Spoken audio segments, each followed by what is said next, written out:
Hello and welcome everyone to this chess club game review in which I will talk about how tactics decide most chess games. So let's take a look at this game which I played a few days ago. I had the white pieces and played against a club member, and it looks like I played at 78.1 versus their 70.2, and we both had a few inaccuracies here. They had two mistakes. I had one, but then I had two misses. They had one and a blunder. So let's take a look at this. We'll look at the analysis. And in this game, I started off with b3 just to see what my opponent does. And also, this opponent, he likes to fianchetto both of his bishops as well. So he starts off right away doing the same. So I attack, then he blocks with the knight, and then I start fianchettoing the other bishop to try and set up the hippopotamus defense, and then with the white pieces. So then I get both bishops fianchettoed here. So I'm kind of attacking through the center on both sides, and they castle. So this hippo defense, it's probably not the best opening, but it's interesting to play when you feel like playing something different and not memorizing or trying to remember a lot of theory in different opening lines. So d3, and of course, better would have been to push two pawns or push a pawn two squares forward, but I'm still trying to set up this hippo defense. So he just continues development, and now we're getting closer to this hippo defense where you put your pawns, you fianchetto both bishops, put both your central pawns up one square and put the knights in behind them, and then you'll usually push your A pawn to A3 and your H pawn to H3, and it sets up kind of a defensive wall to try and keep your opponent out. So my opponent, he plays the best move. If I'm going to give him all this space, he's going to take it. So we just continue developing, and he grabs space in the center there, setting up a strong pawn formation. I develop my other knight, and now finally he pushes forward here, but the computer recommends instead just bringing another pawn forward and placing all three pawns in the center. Plus, you can bring your other knight in behind that pawn instead of blocking it in, and use that C pawn to help fight in the center there. So he plays d4, pushing forward, and now the computer recommends that I capture here. So we could take a quick look at that. So now it recommends capture, and then we would have a recapture, and it says the game is even, and that I should just castle here. And now, I was kind of hesitant to do that because he could bring his bishop down here maybe and pin this knight to the queen, and put pressure on. I mean, I guess I could play f3 and chase that bishop away, but I didn't want to open things up, too early before I finish setting up this hippo defense. So I just press forward to lock up the center and make it a more strategic game instead of tactics. But later in the game, we'll see how tactics make a difference. But I didn't want to get into the tactics too early before I was ready and castled. So the center is locked. Now, my opponent, his strategy is to just try and trade off as many pieces as he can, thinking that, well, I'll have less to attack him with later. So he attacks my knight. I just force him to make a decision with this bishop. Although, I should have just probably castled immediately here. But I wanted to make sure, or try and avoid any queen to d7 and bishop to h3 maneuvers trying to trade off my bishop. So anyway, he goes ahead and trades off another piece here, or, well, I guess the first piece. So I capture, and I'm happy with this exchange because that helped me develop my queen. It gives me the bishop pair, so he gave up his bishop pair for that knight. Now, he may be happy to do that because the center is locked up and my bishops are not very strong at the moment. But if things open up later, then this bishop pair could be an advantage. All right, so he plays knight to c6, the best move, and maybe a possible threat of jumping here to b4 and then trying to fork by capturing this pawn and forking the king and the rook. So I just finished the hippopotamus setup of bringing this pawn up here to a3 to keep this knight away and out of my side of the board. So let's see here. We continue on with my opponent playing a5, and the computer says that's best, just gaining space on the queen side. So now I go ahead and castle, and the computer actually preferred rook to b1. Maybe putting the rook here and backing up a later b5, or excuse me, b4 pawn push perhaps. All right, so we have bishop to h6, an inaccuracy here. So once again, my opponent is trying to just trade off pieces. So here it says a4, just gaining more space would have been better. All right, so now I return the favor. I play an inaccuracy here, lining up on his bishop. So my thinking is that if he goes ahead and captures that knight, well then I can just develop this bishop and it'll be in a little better position than when it was blocked in here. And also I could move this knight, and if he captures, well, then my knight is in a better spot, and we'll see what happens then. So he continues with b5, gaining more space here on the queen side. And it looks like, once again, the computer prefers a4. So I ignore this and just develop my knight up, further up the board, and he goes ahead and trades, which is best, which I guess that does get rid of my bishop pair. So let's see. Now I capture with this rook, and that's an inaccuracy because he has the option of moving his queen forward and attacking this pawn, and then I would probably just have to move this rook back here to defend that pawn. So instead I should have moved the other rook to c1, it looks like. So my opponent does not, he makes a mistake. He does not move his queen up and attack that pawn. Instead he pushes forward, but this allows me to also push this a pawn forward and lock up the queen side. So I won't have to worry about any trouble over here, and I can focus on the king side. And with the central pawns locked up like this, and my pawns are pointing to the king side, so I want to push this f pawn and start attacking on the king side. And with central pawns locked up, you have to play on the wings, which he, I guess, was trying to do here. But now that that's locked up, we can focus on the king side and trying to generate some type of attack.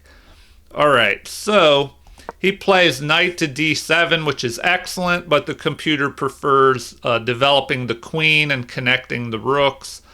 So now we play knight to d2, which is also excellent, but it prefers h4, just grabbing space on the king side here. But with this knight retreat, my plan was to possibly jump up here to this outpost on c4, and my opponent, perhaps anticipated that and jumped here to b6. That way, if I continue to move here, he could capture and break up my pawns, or at least give me doubled pawns as well. So it looks like knight to b6 would have been better according to the computer. And now, or excuse me, knight to f6 would have been better than knight to b6, which was an inaccuracy. And it's +1 in white's favor now. All right, so let's move along and we can get to the tactics here. Now already we see that this knight is unprotected here. So maybe we can try and take advantage of that with a tactic with this bishop lined up on that knight. And if we can capture the knight and fork the two rooks as well. So that's a tactic that black should be watching out for. Now, of course, we can't do that until this pawn is able to move. So we need to push this f pawn. That way, if they capture, we can try and start moving these pawn, move this e pawn up and unleash this bishop. So let's see here. The game continues with g4. So this was a mistake. I guess I lost track here of what I should have been doing, which was, if we go back, let's see. The computer prefers rook at c to e1 to, I guess, aid with an eventual push of this pawn, this e pawn. And after g4, which was a mistake, it looks like my opponent plays this knight retreat, I guess, to let this pawn move forward.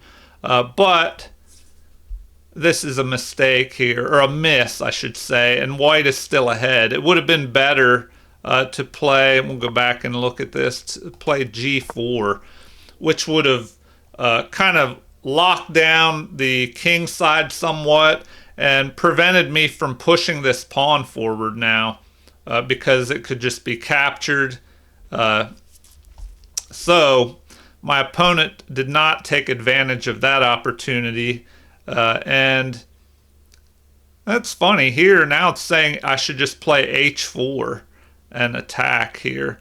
If they capture, well, then they'll have doubled pawns, and I would be able to go after those pawns, well, at least this pawn, and it would be hard to defend those doubled pawns.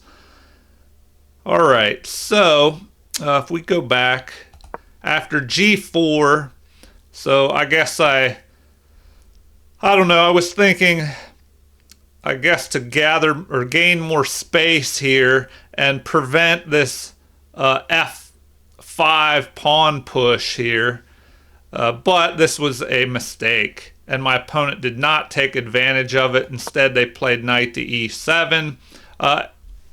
Excuse me. And now it's saying I should go ahead and gain more space and play g5. But I didn't do that. I played an inaccuracy, f4. Now the game's about even. If my opponent captures this pawn, which is what they did, and that's the best move. So then I go ahead and capture with the rook. And the game's about even. White is still slightly ahead. And now there's an interesting tactic that my opponent overlooked. So they played queen to d6, but they had this opportunity of knight at e to d5, and now I can't capture that knight, or this rook will take my queen, and the knight is attacking my rook here. And in the game, I saw that possibility and I thought, oh great, he's going to end up moving that knight, attacking here, attacking my rook. So The computer says that after that, best would be rook retreating, and then the other knight repositioning, and then white moving his knight up into a better spot, and let's see, then just retreating and attacking that knight. But now the computer is also saying queen to g5 is a possibility. So that's how the game could have gone. White would have a slight edge, but it would be much more even. But instead, if we go back, after the rook captured that pawn, now we have queen to d6, which is a mistake. And so now it looks like that was a mistake. And then I played e5, thinking that I had a tactic here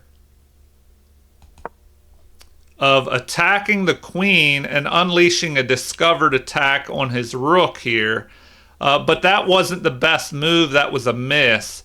And I guess because once again we have knight can move here to d5 and block that attack. And if I capture the queen, they would capture my queen with their rook. Let's see here. What I should have done was queen to f2, just doubling up, attacking their f pawn. And then the computer doesn't even recommend protecting that pawn. It just says rook at a to b8 should be played. And now the computer is saying queen to e5 would have been better. And then we triple up here and have a big threat, and white would have an advantage at this point. But in the game, e5 was played, and then my opponent overlooked the best move and played a blunder here. Queen to c5. So this blunder gives white a winning advantage now. And what should have been played, let's take a look, was this knight blocking move here and attacking the rook. So then recommended is to capture here. So here's some crazy tactics now. And the computer is also saying that a possible queen to f2 move could have been played. But we can take a look at this move because it looks pretty crazy. So rook captures, and now it doesn't recommend going after that. It recommends this, queen captures, rook captures, doubling up of rooks. And after this, I didn't dig too much deeper, but white would still have an edge. We have this knight pinned to the rook. So I don't know. At this point, the game would have been closer, but white would have a slight edge. If we go back and look at this rook captures move, what happens if the king captures that? So if we had that, well, then what? Queen to f, and it says that's a blunder, like a game-losing blunder, because of queen to f2, then king to g8, and oh, okay, I see. Because the queen is under attack this whole time. All right, so now we would just be able to capture their queen. All right, well, before I dig too crazy deep into all that, so we played e5, attacking their queen, unleashing this attack on the rook, and it looks like they could have just blocked with their knight. But they did not do that. They make a blundering queen move here to c5. And let's see, how do we respond? We play this capture of the rook. And now, let's see. They go ahead and capture with the pawn, or excuse me, capture with the knight instead of the rook. because they want to keep an eye on the queen and on this pawn here. And now I play a miss here. Knight to c4. And I was trying to decide, if I should play e4 and attack the queen. But here, I don't know. I felt he would have to bring his knight down. We could exchange off more material since I'm ahead. But it says I should have played this. Knight to e4. And the queen cannot capture this pawn. Or can it? Let's see. No, the queen cannot capture that pawn because then we have this. Well, I'll show you what happens. If we have this, well, then there's a discovered attack on the queen here with check. So we have this knight to f6 check. And the best move would be for the queen to capture that knight. Otherwise, we'll just grab the queen here. So that would lose the queen. So if we go back after knight to e4, queen to c6, and then we have that knight to f6 move anyway. And at this point, white would have a winning advantage, forking the king and the rook here. So if we go back to what happened in the game, we had knight to c4. Then my opponent played knight to b6, which is an inaccuracy. Better would have been knight to d5 attacking my rook. And I play this move, doubling up my rooks on this f-pawn.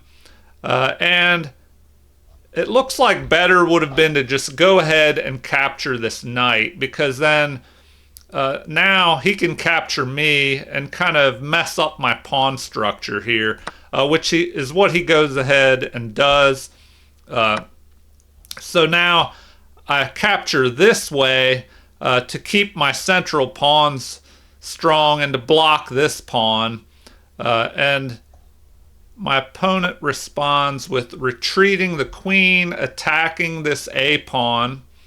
So I ignore that and triple up here.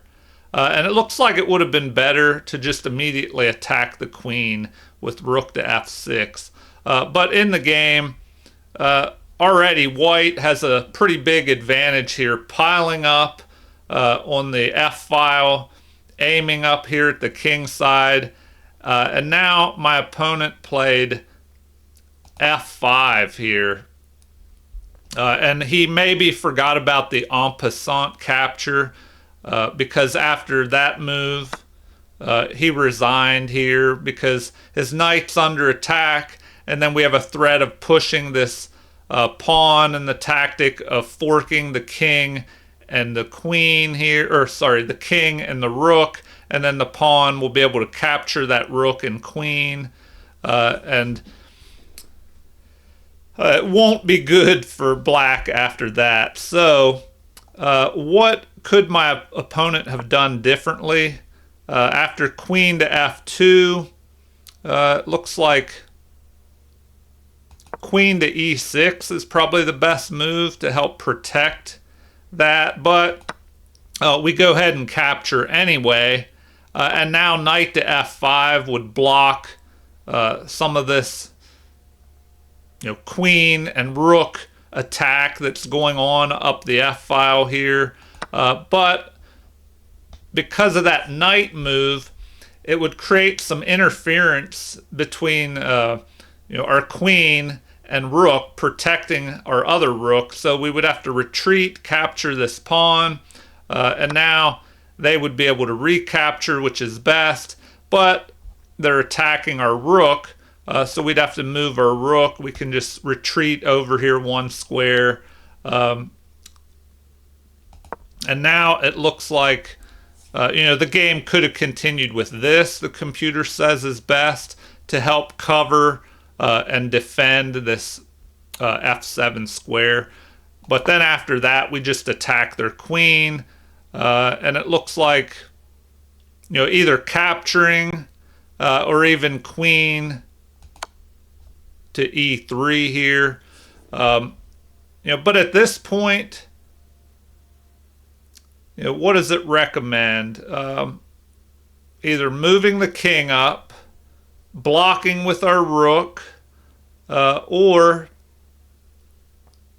let's see, king to h2. Now what happens if we go ahead and just capture here? Well, then they capture with the pawn and have this passed pawn.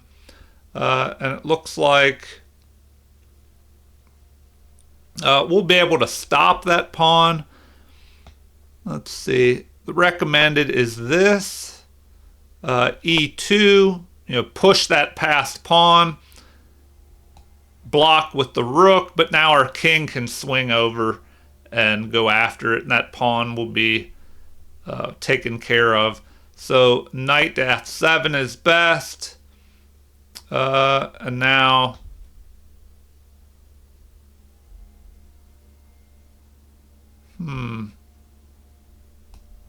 rook captures,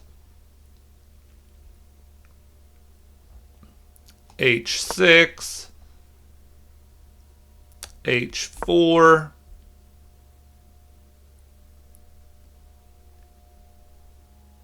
king to f8. Let's see, knight to e5, and now the knight is going to try and jump in here and fork us. So we can go ahead and do this. Oh, this is interesting. But they have this tactic.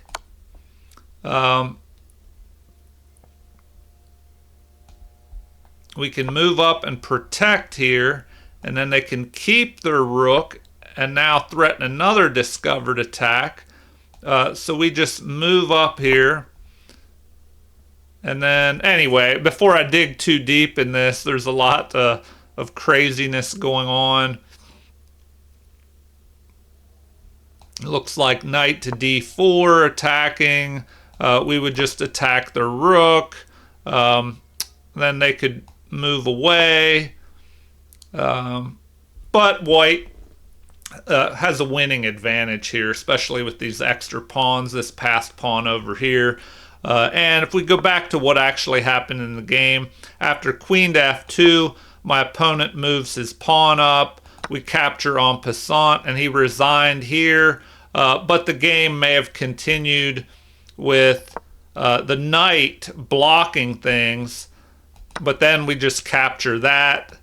He pushes up, attacking the rook, and we pin that pawn to the king. They protect. We attack with our other pawn. Now they bring this rook up here into our position, but we capture their pawn, threatening to capture the other pawn possibly with a discovered attack by the rook.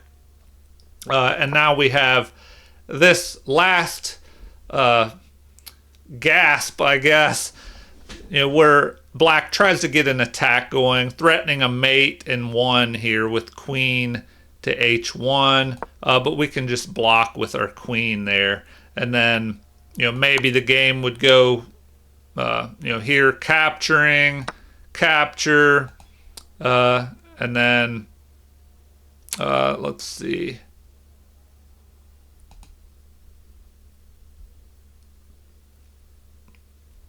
Anyway, that is one possibility. Was there something else here? Maybe that's the same. I'm looking at the notation down here. No, that was the same as what was up above. All right, anyway, at this point, white would just be winning with this extra rook. So as a review, if we go back and take a quick look at some of the tactical possibilities, let's see, around in this position. So not much going on yet, but we notice that this is an unprotected piece. So when it comes to tactics, whenever there are any unprotected pieces, always keep a lookout for tactical opportunities. So if we can get this bishop lined up on that knight, we could maybe try and capture and then fork both rooks. In the game, my opponent plays this move. We lock up this side over here so we don't have to worry about that, and we can focus on the king side. And then after this knight maneuver, we maneuver our own knight. And then we had this mistake here, which, what did we say would have been better? Just to develop the rook or to push this h-pawn. So after this, they should have pushed forward and kind of locked things down on the king side, but they reposition a knight. And now we try to exchange these pawns here and let us push our e-pawn and have a discovered attack on the rook. Now that knight is moved away and cannot be attacked. So they capture, and then let's see. Trying to see if it would be okay to push immediately here. No, because that knight could just block. So the best move is to just go ahead and capture here.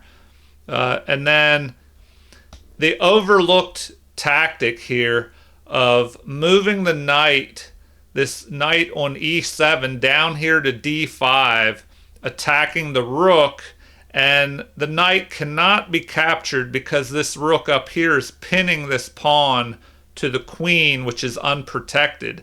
So once again, another tactic, when you see unprotected pieces like this queen here, there may be tactical opportunities. So my opponent missed this knight move right here, which would have been best. And see, this pawn is pinned to the queen by the rook here, and now our rook would be under attack. So that was missed. And so instead, my opponent played this move, which kind of helped us a little bit. Now the computer says that I should play queen to f2, and I guess I got carried away by wanting to attack the queen and unleash this bishop attack, but my opponent could have just blocked that. So let's see. Better would have been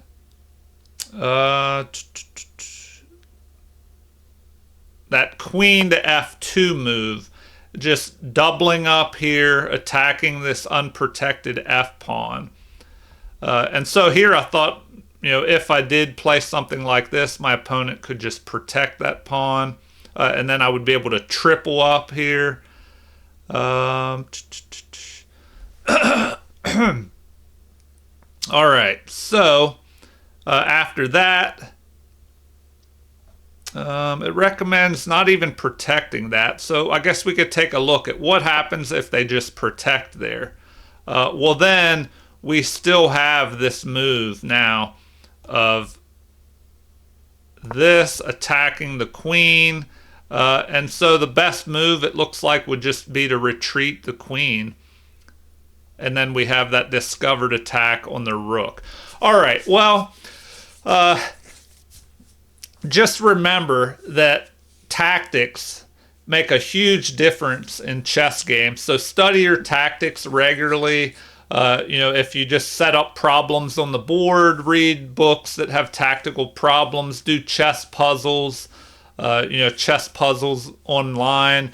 And some people do random puzzles, but one good technique is to get a set of tactical problems or chess puzzles, say 50, 100, or even a few hundred, 500, and just go through them nice and slow the first time, and then repeat them. The second time, try and do them a little bit faster, and then go through the third time, and each time try and give yourself less time to figure out the problems, and you should become quicker at solving them over time, and that'll help you see tactics more quickly, especially if you're looking at a big group of different tactics. It'll kind of burn those into your memory more by going over those same tactics again and again. And if you do that about 7 times, through those tactical problems, they'll kind of it'll help burn them into your long-term memory, and hopefully you'll see them, those tactics or similar tactics, more often in your own games, and you can use them for attacking or defense as well. You'll be able to see the tactics coming more easily. All right, well, I hope you enjoyed this chess club game review, which talked a little bit about tactics here. If you haven't liked or subscribed, please do so and support the channel. Also, feel free to leave comments or suggestions at any time, any requests on material you would like to see in future chess videos. So thank you all for watching, and have a super chess day.